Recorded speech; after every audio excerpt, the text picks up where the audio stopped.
Se conoce como surrealismo a un importante movimiento artístico y estético nacido en Francia en la década de 1920. A partir de la herencia del movimiento dadaísta y de la influencia del escritor francés André Breton, quien introdujo a través de su publicación Manifiesto Surrealista que la situación histórica de posguerra exigía un arte nuevo que indagara en lo más profundo del ser humano para comprender al hombre en su totalidad. Los artistas dedicados a esta práctica adoptaron el automatismo, una técnica literaria que dependía completamente del subconsciente para la creatividad. La idea del automatismo atrajo a un grupo de artistas quienes buscaron desprenderse del racionalismo para alcanzar una completa libertad creativa en su trabajo. Además de experimentar con el automatismo y explorar el subconsciente, los artistas surrealistas tenían como objetivo desafiar las percepciones y cuestionar la realidad a través de su trabajo. La mayoría de los artistas surrealistas se expresaron a través de la pintura y produjeron obras que exhiben su interés en combinar un estilo realista con temas no realistas. El surrealismo se nutrió de muy diversas fuentes estéticas y filosóficas, que van desde la poesía vanguardista, la pintura del Bosco, las exploraciones dadaístas y sobre todo el influjo de las teorías psicoanalíticas de Sigmund Freud, cuya perspectiva en torno a la mente humana y la dinámica de los sueños sirvió de base a los surrealistas. Emplea cualquier forma de expresión en la que la mente no ejerza ningún tipo de control. Intentan plasmar por medio de formas abstractas o figurativas simbólicas las imágenes de la realidad más profunda del ser humano, el subconsciente y el mundo de los sueños. Utilizan recursos como animación de lo inanimado, aislamiento de fragmentos anatómicos, elementos incongruentes, metamorfosis, máquinas fantásticas, relaciones entre desnudos, evocación del caos, etc. El pensamiento oculto y prohibido será una fuente de inspiración.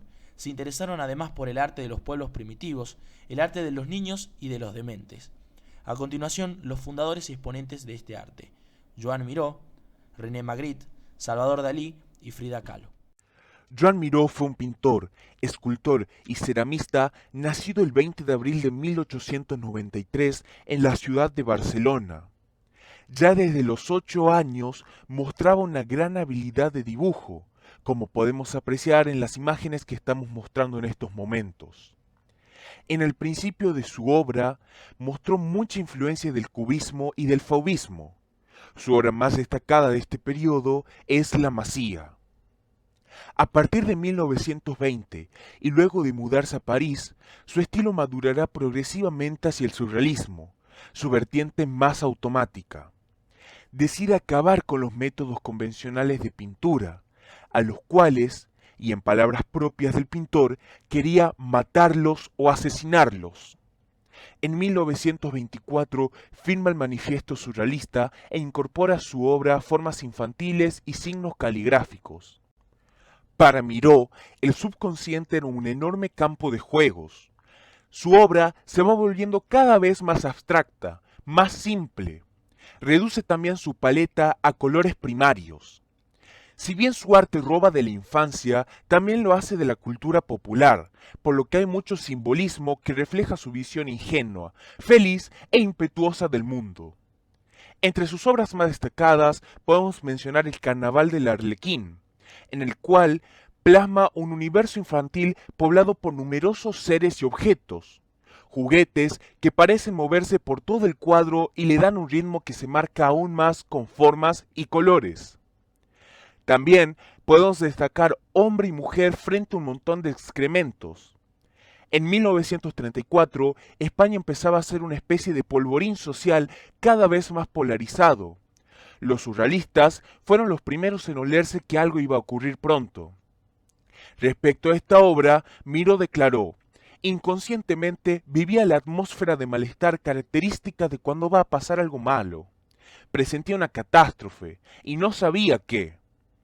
Resulta que fueron las guerras civil española y mundial. Traté de representar este ambiente trágico que me torturaba y que sentía dentro de mí. Miró después fue transitando otros caminos como el collage, el arte abstracto, pero aún manteniendo elementos del surrealismo. Finalmente, fallece el 25 de diciembre de 1983 a la edad de 90 años. Nacido el 21 de noviembre de 1898 en la ciudad belga de Lessines, René Magritte fue un pintor surrealista cuyas obras, a diferencia de las de otros artistas que se encontraban en el mismo movimiento, no tenían una inspiración totalmente onírica. La obra del artista belga filtraba la realidad consiguiendo, Por un lado, imágenes sorprendentes e ingeniosas, y por otro, el cuestionamiento mismo de esa realidad. Su acercamiento al surrealismo data de 1922, cuando quedó enormemente impresionado por una reproducción de La canción de amor del artista griego Giorgio de Chirico, y a partir de 1926 comenzó a basar su estilo surrealista en la metafísica del artista griego. Mediante su técnica de colocar objetos familiares, como sombreros de jugador de bolos, tubos e incluso rocas en contextos insólitos, Magritte evoca el misterio y la locura para desafiar la percepción. Con obras como Perdido el jinete o El asesino amenazado, Magritte se convirtió de la noche a la mañana en uno de los artistas más importantes. En 1927 se trasladó a Francia, donde muy pronto empezó a relacionarse con figuras importantes del movimiento surrealista como Dalí y Miró. En los años siguientes, Magritte produjo obras tan importantes como Los amantes y El espejo falso. Con el inicio de la Segunda Guerra Mundial, su vida y su arte sufrieron un vuelco. El sufrimiento y la violencia provocados por el conflicto llevaron a Magritte a unos estados de ánimo oscuros y caóticos, como se puede ver reflejado en su obra El retorno de la llama. No obstante, la época posguerra fue excelente para Magritte, donde empezó a disfrutar del reconocimiento internacional por su trabajo. Gracias a ello, el artista belga siguió con su prolífica producción. Por ejemplo, en 1953 terminó su obra El dominio encantado, y en 1964 introdujo la icónica manzana verde en una de sus obras más reconocidas, titulada El Hijo del Hombre. Tras una larga lucha contra el cáncer, el 15 de agosto de 1967, René Magritte murió a la edad de 68 años. Su trabajo se convertiría en una gran influencia para los artistas pop como Andy Warhol. Salvador Dalí fue un pintor español de Cataluña que falleció a los 85 años de edad. A mi gusto personal fue el más escandaloso, extravagante e incluso egocéntrico, diría yo, de casi todos los grandes exponentes de este movimiento. Mientras él estudiaba en la Academia de Bellas Artes de Madrid, era reconocido por su comportamiento y por su vestimenta excéntrica. Él nunca se graduó de esta academia porque fue expulsado 2 veces.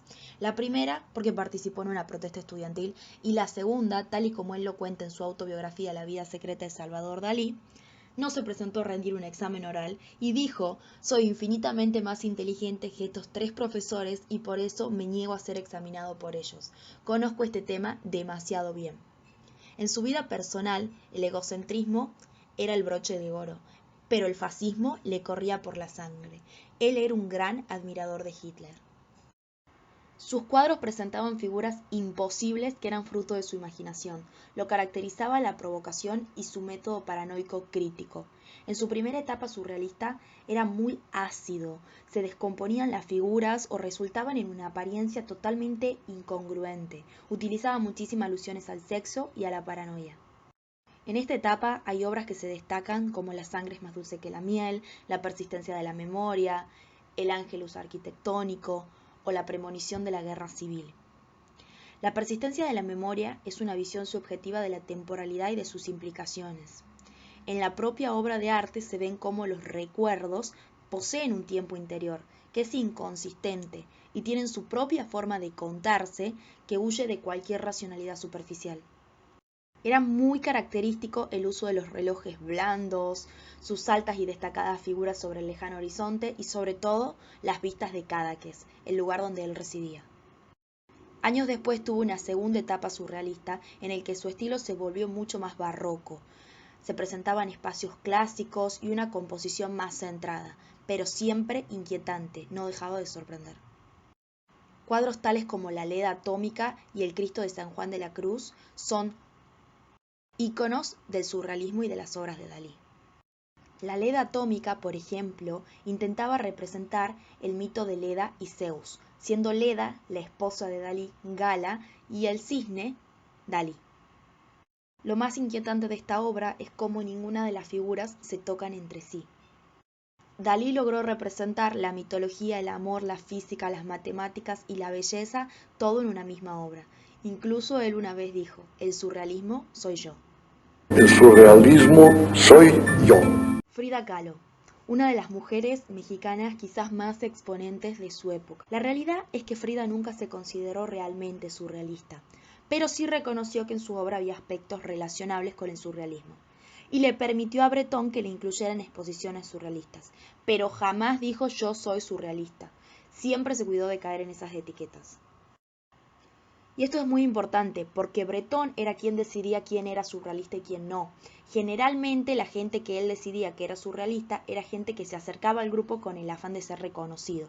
En este caso Breton reconoce a Frida antes de que ella se plantee la idea de ser surrealista o siquiera de pertenecer al grupo de los mismos. El problema es que Frida no pinta sus sueños, Frida pinta su realidad.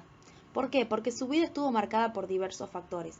La mala salud, por ejemplo, la polio de su infancia, pero sobre todo el terrible accidente de autobús que le dejó secuelas de por vida, amputaciones y la imposibilidad de engendrar. Por ejemplo, durante el largo periodo de convalencia en el hospital, Frida había realizado sus primeros trabajos artísticos. Pero otro factor que marcó su vida fue las infidelidades de su promiscuo marido, que hicieron de las peleas algo cotidiano y que también quedó documentado en la pintura. Incluso ella documentó su bisexualidad en algunas de sus pinturas. Frida tiene muchísimos trabajos, entre ellos, por ejemplo, Frida y la cesárea, que era una pintura incompleta. Al inicio, cuando ella estaba embarazada, comenzó esta pintura, pero después de haber abortado por segunda vez, ya no quiso continuarla y se abocó a otro trabajo. Otro de sus trabajos es El marxismo dará salud a los enfermos. Esta obra, que es de las últimas que se conocen por Frida, tiene ciertos rasgos políticos que incluyen muchos símbolos marxistas, haciendo hincapié en la idea política que ella misma defendía. A diferencia de Breton, quien era fascista, ella apoyaba los movimientos sociales. Otro de los cuadros de Frida eran conocidos como Mi nana y yo. Frida nunca fue amamantada por su madre, sino que fue amamantada por una nodriza india, y ella representa esa relación de frialdad entre ambas partes por medio de una máscara. Uno de sus trabajos más fuertes es Henry Ford Hospital. Frida se pinta a sí misma acostada en una cama de hospital después de un aborto involuntario, y contiene ciertos elementos ligados al color rojo de la sangre y al feto masculino. Se considerase o no surrealista, Frida fue un gran exponente de este movimiento, dicho por el mismísimo Breton.